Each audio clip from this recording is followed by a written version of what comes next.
ما دې ور وسپاري خو د دې مجاهد هغه د پخو قدمونو خاورې په والله په بالله که ور پرېږدم.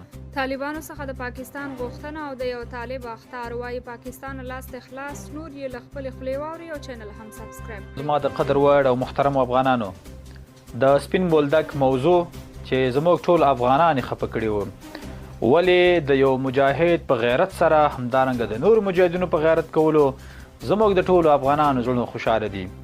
زموږ د غیرت ازمیښت د هیڅ دنیاوال نه کوي. موږ هغه څوک چې همیشه مو غیرتمند ځان ثابت کړی دی.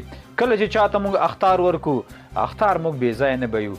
زه د خپل ځاني له طرفه هغه مجاهد ته یو نظامي سلامي کوم چې زموږ د ټولو افغانانو زړونه یې خوشحال کړ. په میډیاو کې راځي چې زموږ دا مجاهد دا مسلمان پاکستان غواړي. قسم په الله زه خپل بدن وجود زما دا لاسونه دې ولچک کی، ما دې ور وسپاري، خو د دې مجاهد هغه د پخو قدمونو خاورې په والله په بالله که ور پرېږدم. هغه افغان چې زموږ په خور باندې غیرت کړی دی، افتخار پې کوم چې دار تم پې جګېږم، په والله دار تم پې جګېږم. زما له طرفه انشاءالله دته به د سرو زرو میډال ورکول کېږي او د دې افغانانو په ملاتړ به اخیستل کېږي انشاءالله. بله خبر دا چې هغه د سرو خولو والا بیچارهګانو په پرلت باندې ځان شین کړو، غر کې کړه خلک. خو خیر بیا هم پښتانه دي په ځینو ویډیوګانو کې زه وایم چې پاکستان ګوري افغانانو، څوک چې افغان وي مسلمان وي او د افغان ځان بولي تر اټکه پورې زموږ افغانستان د هیڅ کله هم هغې ته زه پاکستان نشم ویلی. همدارنګه ستاسو مجاهدین، ستاسو ورونه دا د دې وطن بچیان دي او ستاسو د عزت او سرومال ساتونکي دي. امیر المؤمنین ټولو هغه اشخاصو ته عفو کړي چې مخکینی دولت کې وظیفه کړې ده. دا دلالت په دې کوي چې موږ او تاسو په حقیقت کې افغانان یو د بل سره ورونه دي او هیڅ کله هم بې اتفاقي ته نه څوک پرېږدو او نه لار هواروو.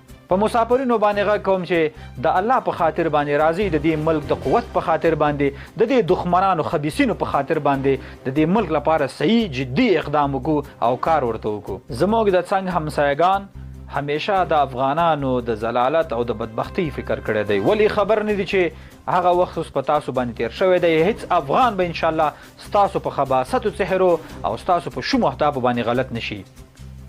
زه په خپله ځاني د ټولو افغانانو که داخل دی او که بیرون دی د پښو خاورې یم، ولې د دښمن لپاره د سترګو ازغی یم.